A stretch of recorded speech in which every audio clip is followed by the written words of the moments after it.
From New York, this is Democracy Now! It's immoral for the rich to talk about their future children and grandchildren when the children of the global south are dying now. We needed concrete solidarity and cooperation. The rich offered more empty words. You're not keeping 1.5 alive. You're setting us on a pathway to 2.5 degrees. You're setting the planet on fire and claiming to act. The UN Climate Summit in Glasgow has ended with almost 200 nations supporting a watered-down pact that many say fails to address the climate emergency. Summit organizers are blaming India and China. But what role did the United States play behind the scenes? We'll get the latest and speak with an indigenous leader from the Ecuadorian Amazon who attended Glasgow. The Sacred Headwaters Initiative is proposing a permanent protection of the Sacred Headwaters region. We have said no more oil drilling, leave fossil fuels in the ground, no more mining. We don't want more logging. We don't want more extraction. This is basically a call for humanity to stop the destruction and permanently protect this important area. Plus, we'll speak with the Reverend William Barber about the trial of 3 white men in Georgia who killed Ahmaud Arbery, the black jogger. Last week, a lawyer for one of the men said black pastors in the courtroom are intimidating the jury. Obviously, there's only so many pastors they can have. And if their pastor's Al Sharpton right now, that's fine, but then that's it. We don't want any more black pastors coming in here, or other Jesse Jackson, whoever was in here earlier this week, sitting with the victim's family, trying to influence the jury in this case. Black pastors plan to march outside the Glynn County Courthouse on Thursday. We'll speak with Reverend Barber. All that and more coming up.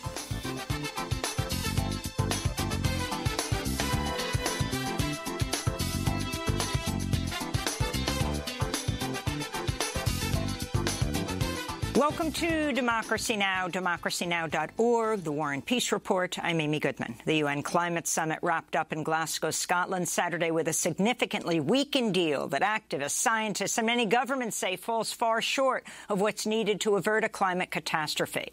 COP26 President Alok Sharma praised the deal as historic, but also apologized for last-minute changes that saw earlier drafts of the deal watered down to change the phasing out of coal to phasing down.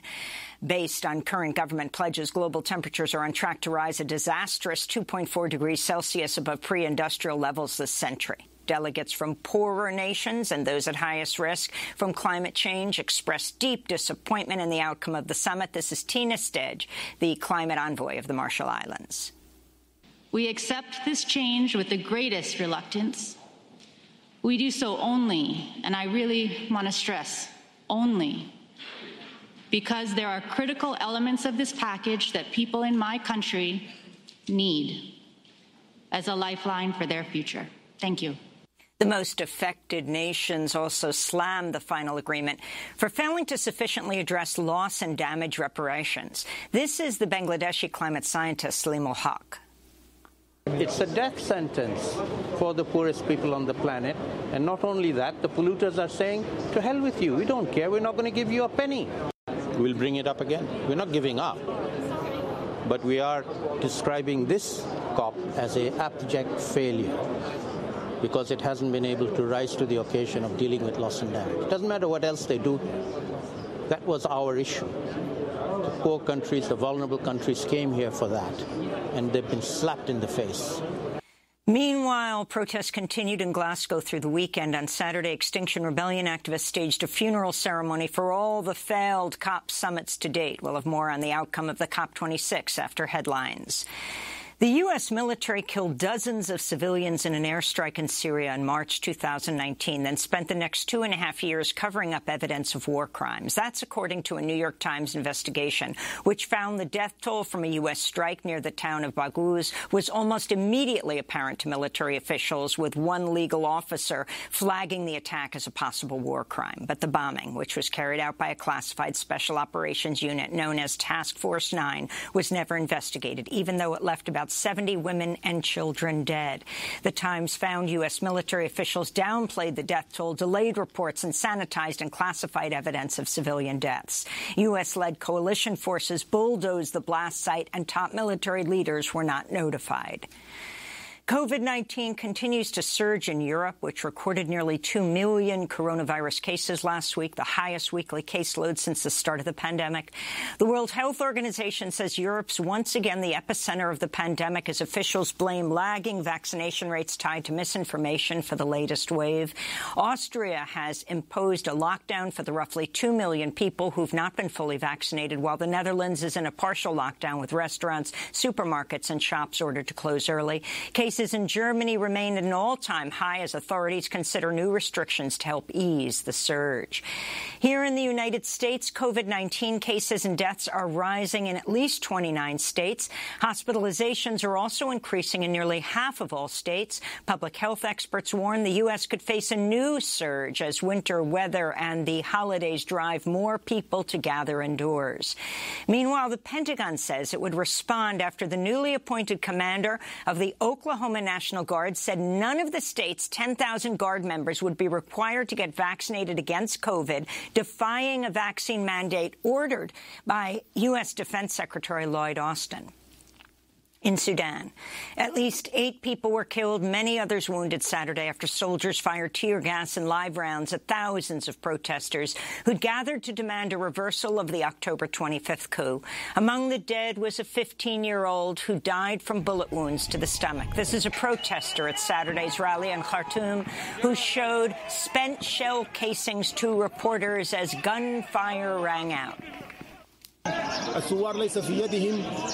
The revolutionary protesters have nothing but peacefulness and are calling for democracy and bringing back civilian rule, which was taken away by General Burhan.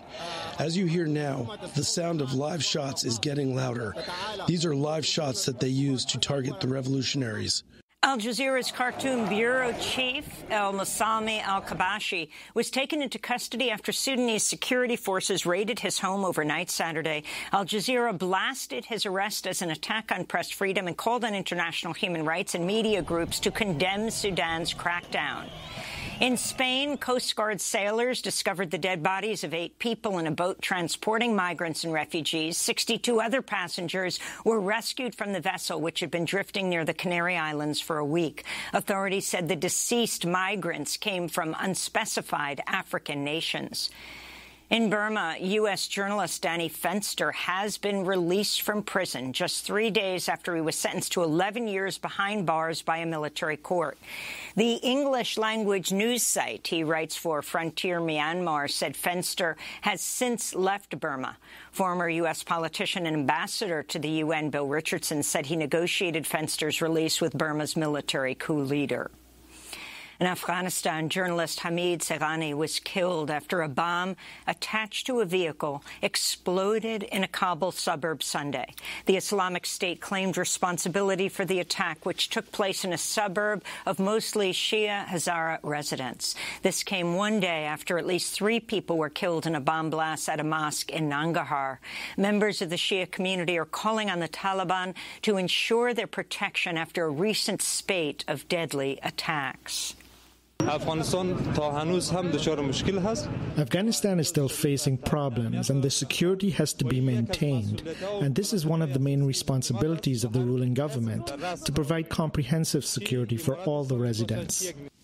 In related news, Indian officials are accusing Pakistan of blocking a request to allow 50,000 tons of wheat and medicine to be transported to Afghanistan. The nation's humanitarian crisis, already dire due to war and drought, has deepened since the Taliban takeover in August, with 23 million people facing acute food insecurity and 9 million people on the brink of starvation, this according to the UN. In India, New Delhi schools have closed for 1 week amidst spiking levels of toxic pollution. Air quality in the Indian capital has been further exacerbated by the widespread burning of crop residue. Farmers say they've been left with no other choice but to burn the agricultural stubble to prepare for more cultivation. The prices of crops are decreasing. The farmers are helpless, and hence they have to burn it. The government should provide some solution, give us subsidies and machinery, or some organization should provide us with machinery to decompose it. There won't be a need for farmers to burn it then. They won't do it. In Ecuador, at least 68 people were killed during the latest outbreak of deadly prison violence at the Litoral Penitentiary, located in the port city of Guayaquil. In late September, at least 118 people were killed in gang-related fighting at the same prison. Prisons in Ecuador suffer from major overcrowding. Grieving relatives of the killed prisoners are demanding the government do more to prevent such tragedies. The state and the police should do something. It's not fair that innocent people die. My nephew was not a killer. He was inside for stealing a mobile phone. Do you think that a person deserves to die in this way for stealing a mobile phone? Back in the United States, Steve Bannon's expected to surrender to authorities today after a federal grand jury charged Bannon with 2 counts of contempt of Congress Friday for refusing to comply with a subpoena from the House committee investigating the January 6th insurrection. Meanwhile, former White House Chief of Staff Mark Meadows did not show up for his deposition before the House Select Committee Friday, which could result in another contempt charge and further action to enforce the subpoena. President Biden's nominated former Food and Drug Administration Commissioner Robert Califf to reprise his role. Califf led the agency for just under a year, starting in 2016. He was previously confirmed with bipartisan support, but has faced opposition from some lawmakers and others over his work consulting for pharmaceutical companies. After leaving the FDA, he started working as an advisor for Google Health and Verily, both owned by Google's parent company, Alphabet. In Kenosha, Wisconsin, lawyers are delivering closing arguments today in the trial of Kyle Rittenhouse, the white teenage gunman who fatally shot 2 people and wounded a third during racial justice protests in 2020. Last week, Judge Bruce Schroeder garnered yet more scrutiny and outcry after he called on the courtroom to applaud the service of a military member on Veterans Day. That military member was also a witness in the case, leading to concerns of possible jury bias as he called for the jury to applaud a defense witness. Wisconsin Governor Tony Evers has called 500 National Guard troops to be on standby ahead of a possible verdict. And a 9-year-old boy has become the latest and youngest deadly victim of the Astroworld Festival tragedy in Houston, Texas.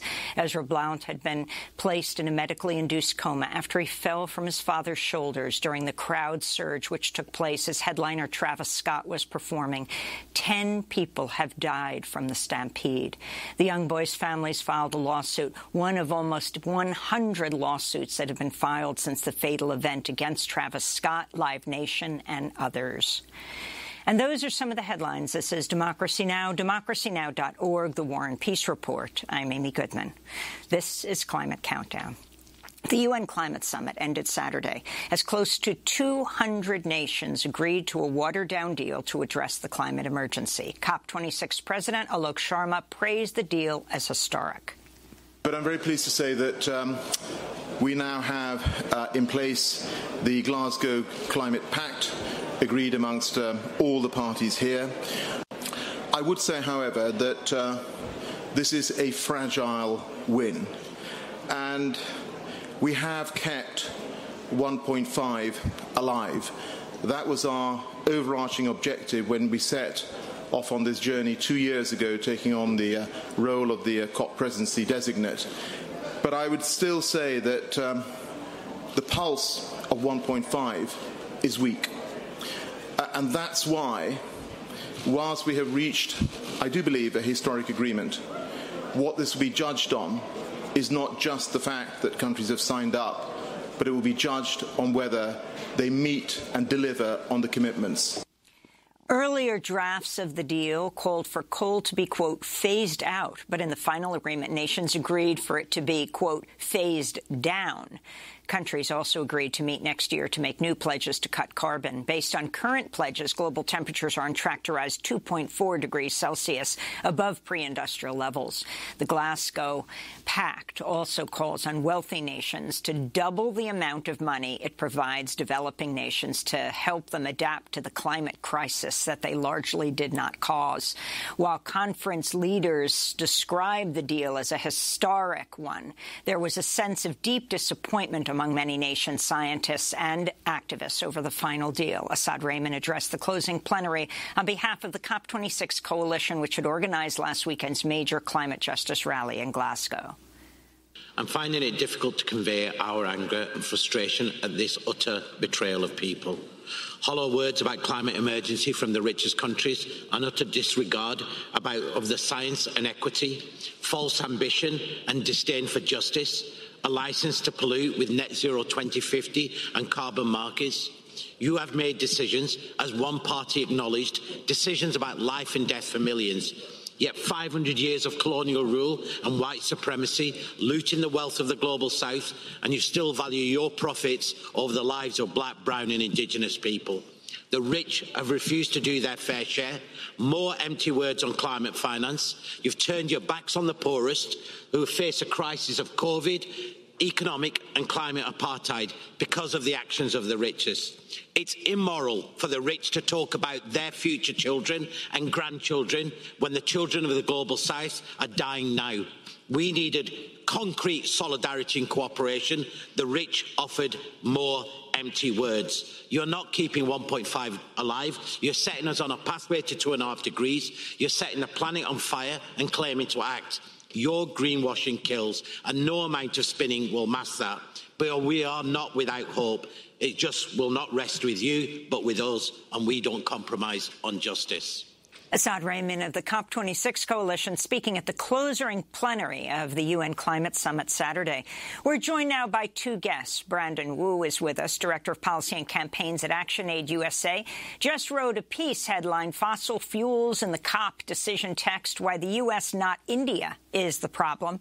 And we're joined by Mitzi Tan, a Filipina climate justice activist who was in Glasgow but is now in the Netherlands, headed back to the Philippines. She's a spokesperson for Youth Advocates for Climate Action Philippines and an organizer of Fridays for Future. Mitzi, let's begin with you. Your response to this summit. Honestly, as Assad Rehman mentioned, this summit was betrayal. It is painful for me knowing that the Philippines is such a vulnerable country for the climate crisis, and that we know that we are hit year after year, month after month with climate impacts, and all the world leaders are talking about are 5 to 10 years from now. All they're doing is pointing fingers at the global south countries, erasing the accountability that they have in historical exploitation and ongoing exploitation of the global north. There has been no real progress in terms of loss and damage in climate finance and adaptation, and also definitely none in terms of drastic carbon dioxide emission cuts, as we see that there is a strong focus on carbon offsetting, which is really just an excuse to keep business as usual, to keep polluting and to keep killing people today. So can you talk about who actually shaped this agreement? I mean, activists who could get to Glasgow. Many say it was the whitest and most privileged summit because you had, of course, vaccine apartheid and this in the midst of the pandemic. But who is this serving and who is this condemning in terms of condemning to catastrophe? It's funny and ironic, actually, that on the COP26 website, they said they were aiming this to be the most inclusive COP ever. And I think this might have been the most exclusive one.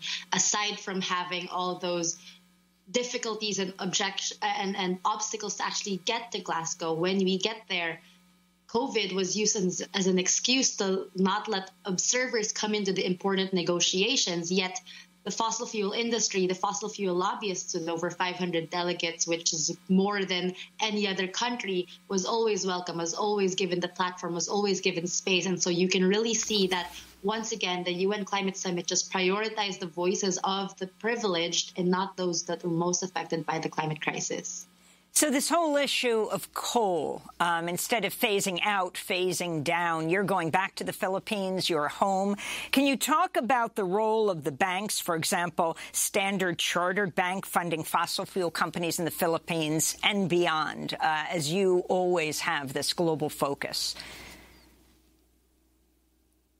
I definitely think that all countries at this phase should be phasing out the fossil fuel industry, and that doesn't just stop with coal, but also oil and gas, which the US and the UK conveniently took out of the text while putting all the blame on India to phase down, by calling it phase down instead of phase out. But it gets rid of the accountability that when we're phasing out the fossil fuel industry, there has to be reparations from the global north countries who are historically responsible, so that countries in the global south, like the Philippines, are able to adapt and transition without having that burden of going into debt to these global north countries. And banks like Standard Chartered Bank, which is the greatest funder of fossil fuels in the Philippines. They also fund Adani in India, and they also fund fossil fuel companies in Indonesia. And these banks, they should be the ones who are, instead of funding the fossil fuel industry, but really supporting the transition in our countries, not just for renewable energy, but also for adaptation and to help minimize the loss and damages to their markets also. I want to go back to COP26 President Alok Sharma. He blamed India and China for watering down the text on coal. For the very first time in any of these conferences, the word coal is actually reflected in the text. That, again, is a first. Yes, of course, I would have liked to ensure that we maintained the phase out and rather than changing the wording to phase down. But, you know, on the way to phasing out, you've got to phase down. But ultimately, of course, what we need to ensure is that we continue to work on this deal, on the commitments. And on the issue of coal, China and India, of course, are going to have to justify to some of the most climate vulnerable countries what happened.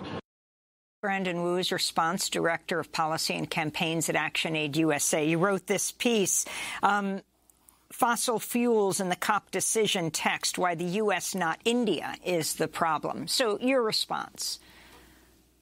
I find that statement from Alok Sharma just absolutely outrageous, to point the finger at India and China at the time when the United States, in 2 days, is about to open the largest lease sale for offshore oil and gas drilling in the Gulf of Mexico in the country's history. I mean, let's look at the real climate criminals here. And if you look at that decision text that talks about phasing down coal, it talks about phasing down, quote, unabated coal.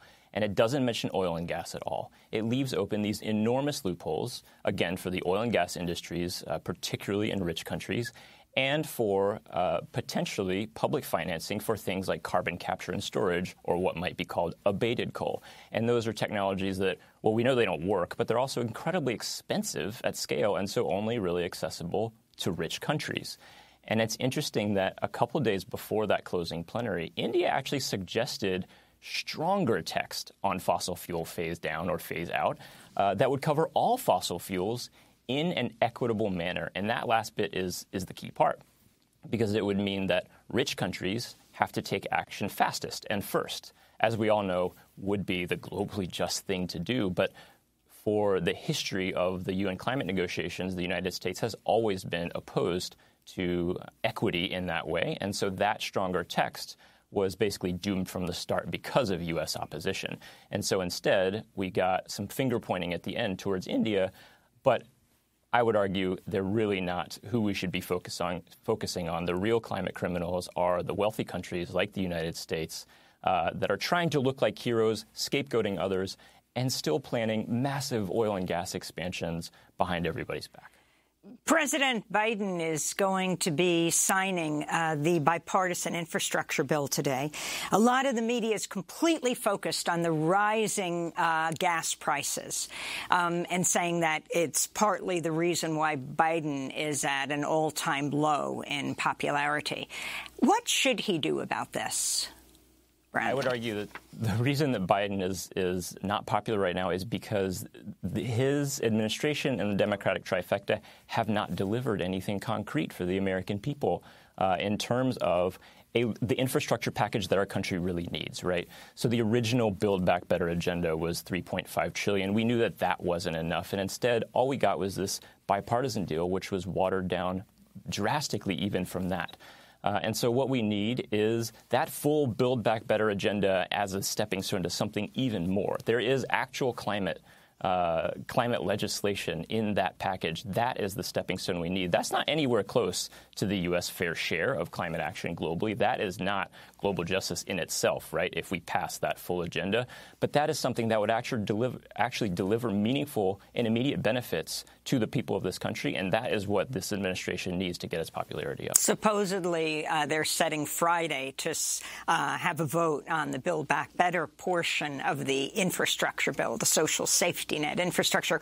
But I wanted to get your comment on John Kerry's comments, the U.S. climate envoy, responding to the Glasgow Pact Saturday.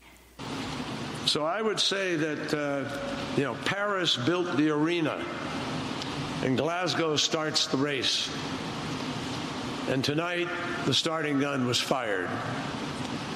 We have about 9 years within which to make those critical decisions we were warned about in 2018 by the IPCC, and we have the years in this decade, the decisive decade, in order to cut 45% of global emissions to hold on to the 1.5. Kerry was Secretary of State at the Paris Agreement under Obama. Your response, Brandon Wu?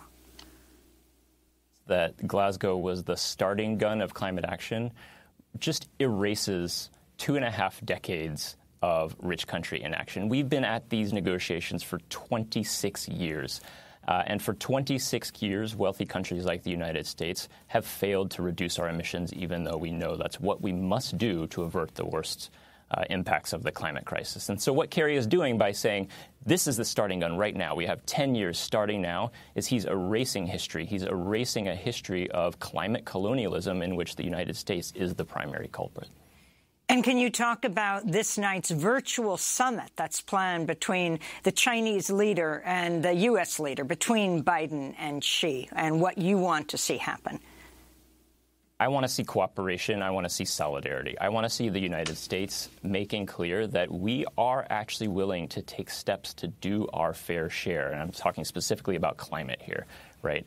I think U.S.-China cooperation, these are two major economies. There's so much saber-rattling and xenophobia in the discourse among U.S. politicians about China. And if the Biden administration can actually, diplomatically engage with China in a responsible way, that can only be a positive step. But we have to be able to come forward with real commitments that are, appropriate to our fair share as the world's largest carbon polluter, as the world's massive military superpower. And we cannot just continue to engage in, we can't continue to see China as an adversary, right? Not just an economic adversary, but a security threat is the way that China is being framed by a lot of American politicians, and that's incredibly dangerous. We're going to end with Mitzi Tan. Mitzi, you're in the Netherlands. You're heading back to the Philippines, where climate now is usually right around. I mean, this was early for the climate summit. It's always devastating the Philippines at around this time. You're a spokesperson for International Youth Advocates for Climate Action Philippines. What are your plans for this year? Next year, the COP is supposed to be in Sharm el-Sheikh in Egypt. What are your plans for this year? How do you get these COPs not to fail every year? It's an interesting climate summit that will be happening next year in a country where striking and protesting is not exactly very welcome, but it can be sure that the youth will continue to mobilize, because we understand that changes will not happen within this UN climate summit, because these summits are also just a product of the imperialist, colonialist, profit-oriented system that we're in today. And in order to get rid of the climate crisis, we have to get rid of the system that has brought this upon us. And that is only going to happen as long as the people keep uniting, showing solidarity, and coming out together on the streets in whatever way we can to fight for climate justice. And that is exactly what the youth climate movement will have for the next year, for the year after that, day after day, month after month. We will keep connecting with the most marginalized sectors of society and amplifying the voices of our environmental defenders. And that is what is all that is needed. That is collaboration, coalition, and unity, something that our world leaders should be doing but aren't doing right now. Mitzi Tan, I want to thank you for being with us. Filipina climate justice advocate, international spokesperson for Youth Advocates for Climate Action Philippines, organizer with Fridays for Future and Fridays for Future Most Affected Peoples and Areas. Speaking to us from the Netherlands, and Brandon Wu, Director of Policy and Campaigns, ActionAid USA, will link to your piece, Fossil Fuels in the COP decision text, why the U.S., not India, is the problem. Next up, we speak to an indigenous leader from the Ecuadorian Amazon who attended Glasgow, and then the Reverend William Barber, why scores of black pastors are headed to Georgia as one of the defense attorneys in the Ahmaud Arbery case, the trial of the 3 white men who murdered the black jogger, why this defense lawyer said black pastors in the courtroom intimidate the jury. Stay with us.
ARCA by Nicola Cruz. This is Democracy Now!, democracynow.org, The War and Peace Report. This is Climate Countdown. I'm Amy Goodman. Indigenous activists led a number of protests last week in Glasgow, calling on wealthy nations and big banks to address the climate emergency and to preserve the Amazon. On Wednesday, Indigenous activists protested at the Glasgow headquarters of J.P. Morgan Chase to push the bank to halt funding for oil and gas extraction. While the protest was going on, we spoke to Domingo Paez inside the UN Climate Summit. He is an Achuar leader from Ecuador and Territories Coordinator for the Amazon Sacred Headwaters Initiative for the Confederation of Indigenous Nationalities of the Ecuadorian Amazon, which represents some 11 indigenous nationalities from the Amazon. We also spoke to Atossa Saltani. She's Director of Global Strategy for the Amazon Sacred Headwaters Initiative, also founder of Amazon Watch. I began by asking Atossa about why she was in Glasgow. I'm here in an unprecedented moment for Indigenous participation in the Climate Summit here in Glasgow. The Indigenous people here have been very vocal, visible, and bringing their concerns from the heart of the Amazon basin, from all over the world, but in particular the Amazon basin. Their demands are clear, that governments need to halt policies, economic policies, and extractive industries that affect the forest, that we cannot win the battle against climate unless we protect the world's remaining rainforest. The Amazon, the largest rainforest on the planet, is key to addressing climate stability. The Amazon is reaching a tipping point of ecological collapse, and we're here to sound the alarm bells that action is needed now. No more talking, not just talking about how we reduce emissions, but we have to stop producing so much fossil fuels. The fact that fossil fuel production is still on the rise, and that, there's not been a moratorium. The Indigenous peoples here are demanding that there be a moratorium on fossil fuel extraction, and that banks and financial institutions stop financing the activities that are basically increasing emissions instead of reducing emissions. Basically, the more we increase the supply, the more we're going to increase the emissions. And so that's that's one key demand. Also, indigenous peoples are calling for participation in solutions that affect their territories. Indigenous peoples are the guardians of 50% of the world's intact forests and 80% of the world's biodiversity. Their territories are the best safeguards we have against climate catastrophe, and they're under attack. And even indigenous peoples are being brutally murdered, assassinated, prosecuted, and put in jail for defending their forests. We're here to bring solutions and amplify indigenous voices for systemic and true solutions, not offsets, not net zero, not things that just create, funny accounting. Instead, we want real reductions. We want indigenous rights to be respected, indigenous peoples to have a voice in the negotiations and in the solutions that affect their territories. And we want the biological systems of the planet to be at the center. Protection of the biological systems of the planet are key to addressing climate change. And if you can talk about the area of Ecuador and Peru that we're talking about, this 86 million acres of rainforest, one of the most biologically diverse ecosystems on Earth. Yeah, so, the Amazon basin is not only the lungs of the earth, as we've often heard, but it's also the heart of the planet in the way that the Amazon rainforest recycles rain and generates atmospheric rivers that are responsible for basically rainfall not only in the continent of South America, but all around the world. And that cycling of water is dependent on forests. And the more forests are cut down, the more that system of recirculating of the atmospheric rivers is on the verge of collapse. We are at tipping point, basically. And, every tree, every acre of forest that's lost, we are getting basically the windows closing for making a difference in the future of the Amazon. So within that context, indigenous peoples from all over the Amazon have called for a permanent protection of 80% of the Amazon by 2025. And that is a campaign that's being launched. It's backed by scientific evidence of that's what the Amazon needs to maintain its vital cycles of the hydroclimatic system. And within that, the sacred headwaters is an area the size of Oregon that's at the headwaters of the Amazon, at the source of this mighty river. What happens there affects downstream the rest of the forest. And here, about majority of this forest is threatened by oil and mining and logging, also infrastructure, dams, roads, and agriculture. So indigenous peoples representing 30 nations have come together to call for the permanent protection of this forest and to really call for a transition, an ecological transition that puts life at the center of all economic and governance decision. They've developed a bioregional plan, and hopefully Domingo will tell you more about it. This plan really contemplates an end to extractive industries, an end to the extractive economy, and the dawn of a new economic model that's based on forest and people flourishing, a just economic, ecologic transition. If you could introduce Domingo Payas to us, I have introduced him as an Achuar leader from Ecuador, but if you could go broader, the context, and then ask him to talk about why he's in Glasgow, if you wouldn't mind translating for us. Domingo Payas Napichkai is an Achuar leader from Ecuador. He's been a tireless advocate for indigenous rights.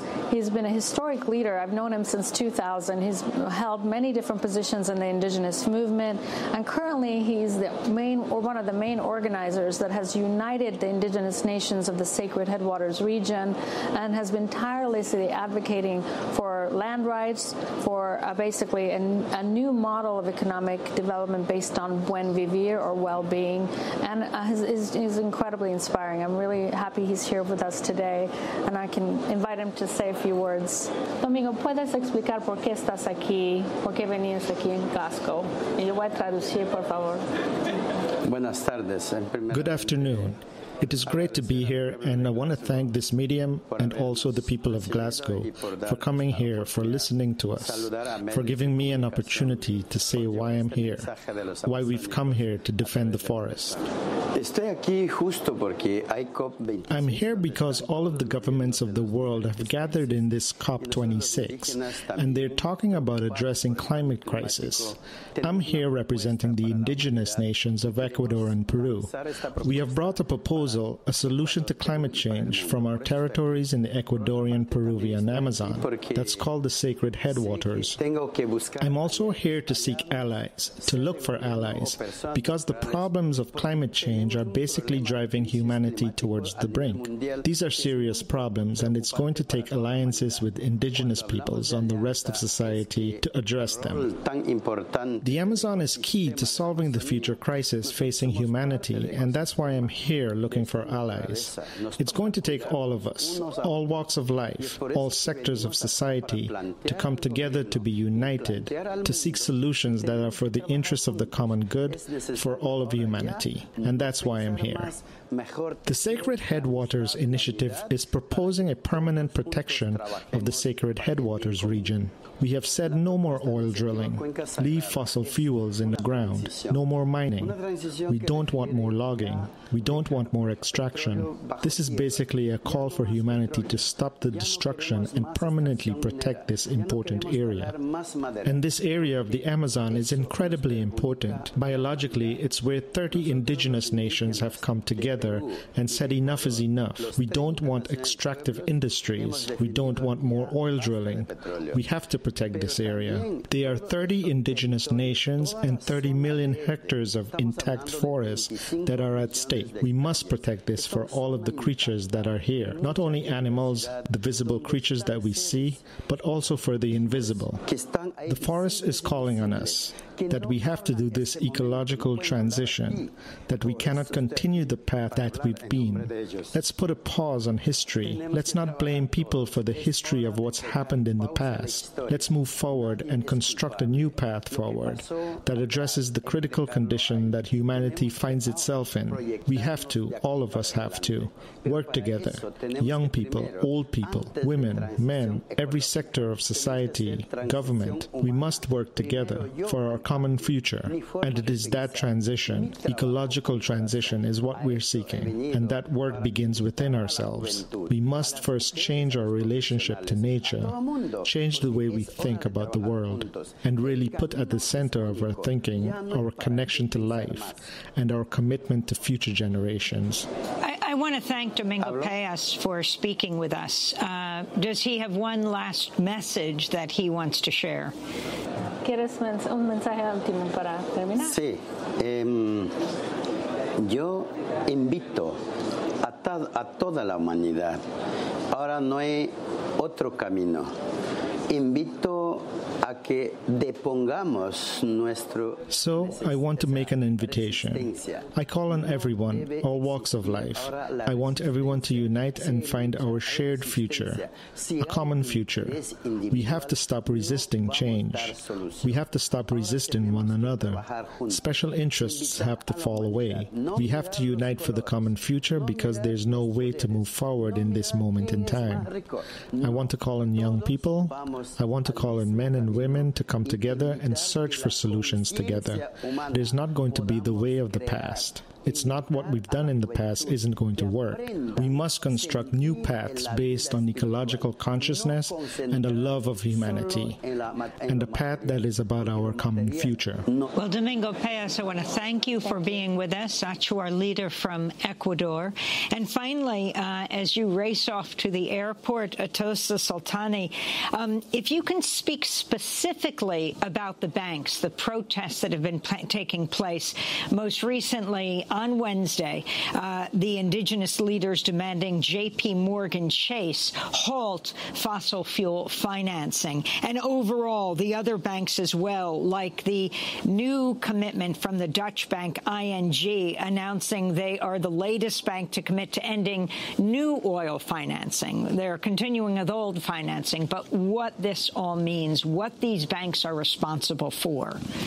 Amy, in order to address the goals of the 1.5 degrees of the Paris Agreement. And in order to stop the collapse of the biosphere and the tipping point of the Amazon, we need fossil fuel free future. We need banks to divest from fossil fuels. The fact is that the current Paris Agreement doesn't even address the word fossil fuels in its agreement.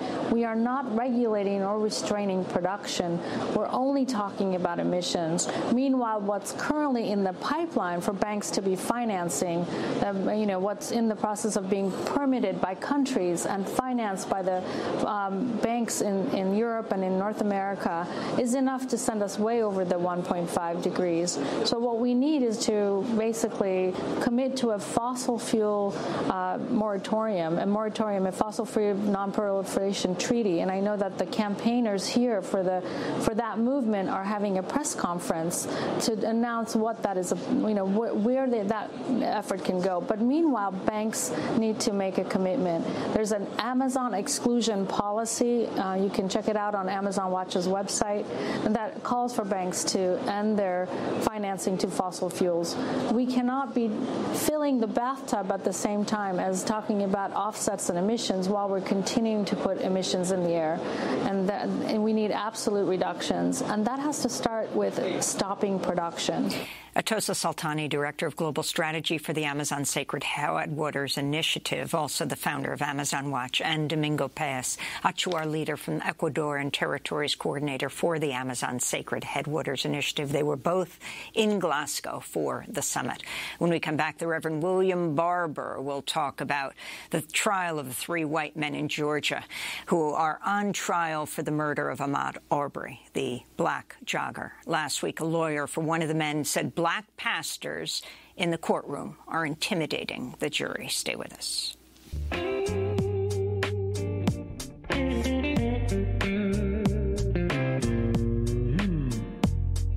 Where does hate come from? And how can we make it stop? We got to make some changes before somebody else gets shot. We need to pay attention to all the helpless cries. We gotta stop the madness before another life goes by.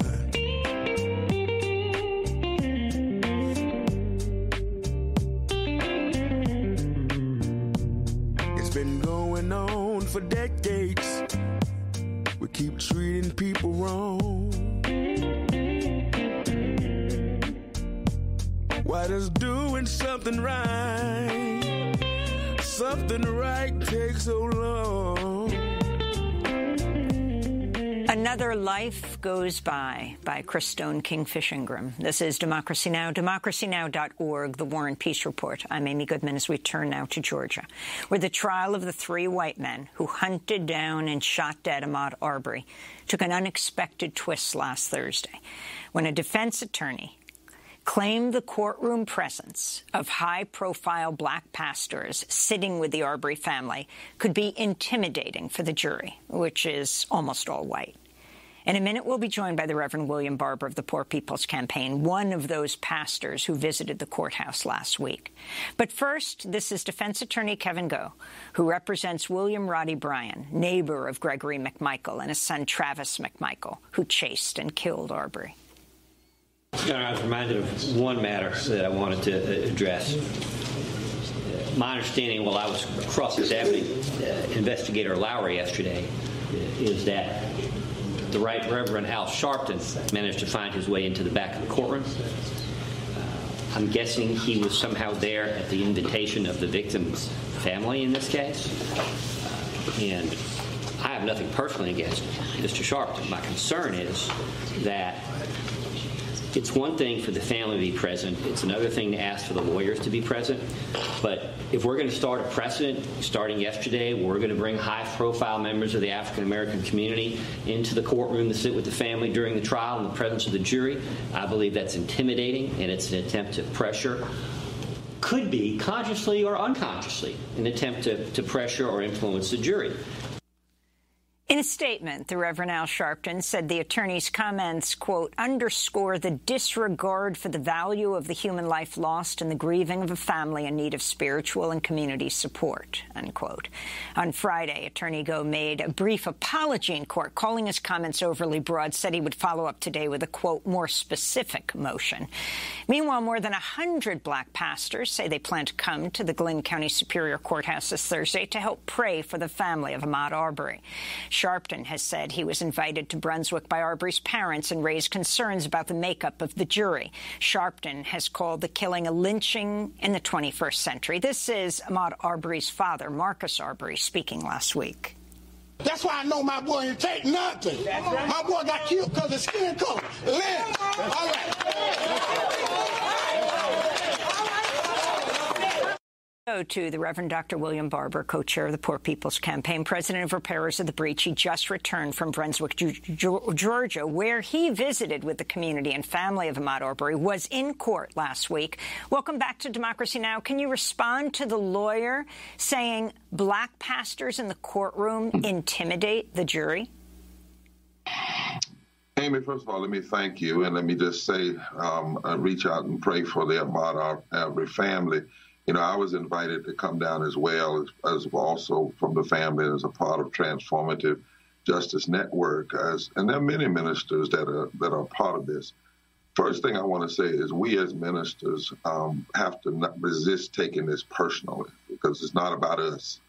It's about this family. And we have to understand in the white supremacist mind what this lawyer is doing. Number one, he doesn't have a case, because his own people filmed their killing this young man. Think about that. They filmed it. This wasn't somebody else.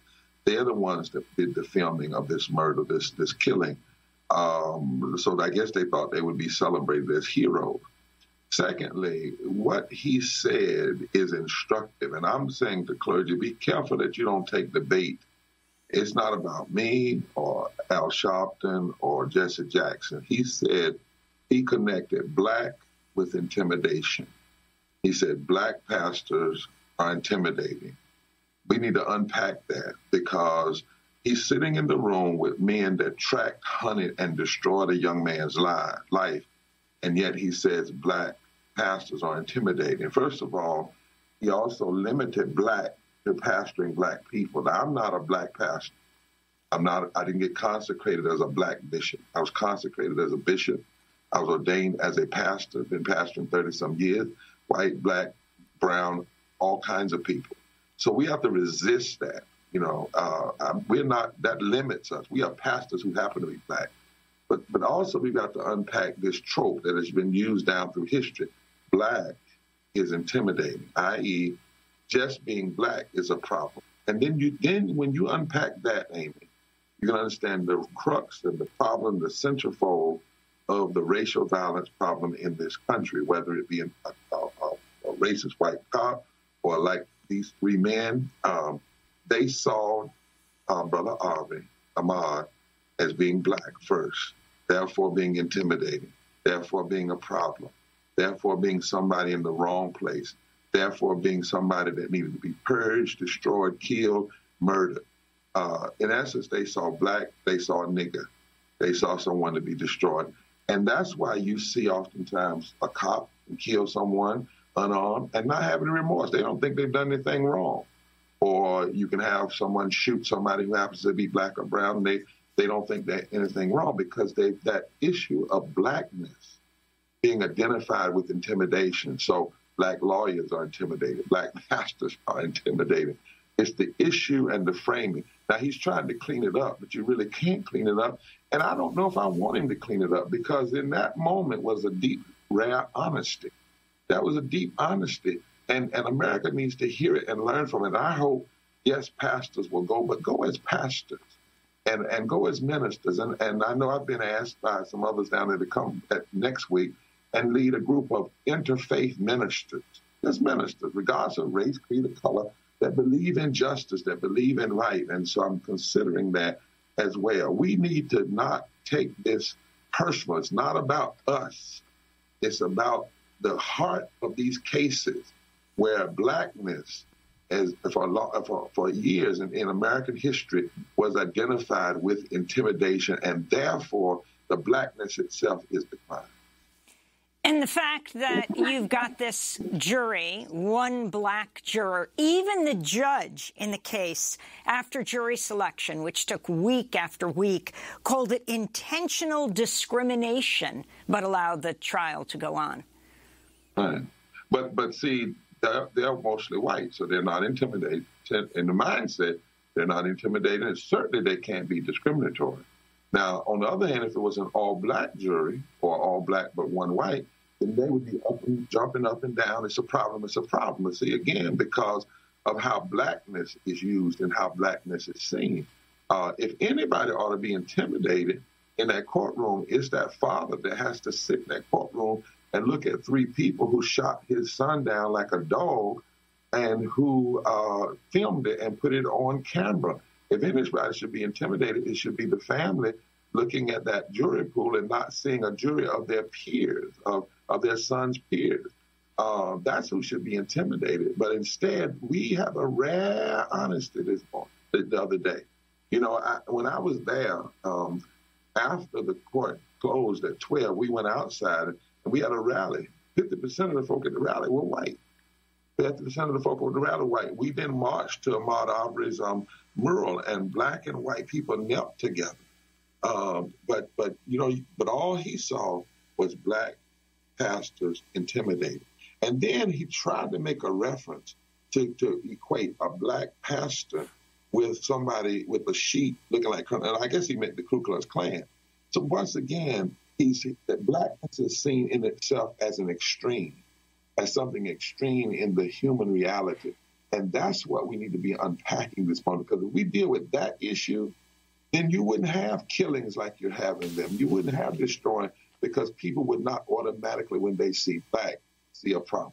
We want to talk about why you're in Washington, D.C., but I just want to ask about this moment. You have the trial in Georgia. Then you've got the Rittenhouse case. 500 state troopers have been called out to deal with the verdict. And you have the judge in that case on Thursday calling on the jurors, the entire courtroom, to applaud a man who was about to testify for the defense because it was Veterans Day and he was a veteran. They had to applaud him. Again, a jury of just one black person. Yeah, imagine that judge being a black judge doing that in another case. This judge is just way out of bounds. And remember what they're trying to say about this. I mean, he was out there. He claims he was fearing for his life, even though what was going on wasn't even really near him. And they're trying to basically say he was a hero, he was defending himself, but he was the one with this gun, I think an AK-47. But we've seen it all year. If anybody can ask you, imagine, you ask anybody, imagine three black men riding in a truck killing a young white boy. What would happen? Imagine if all black people had been rushing to the Capitol on January 6th. Imagine if this was a black judge doing this in this other case.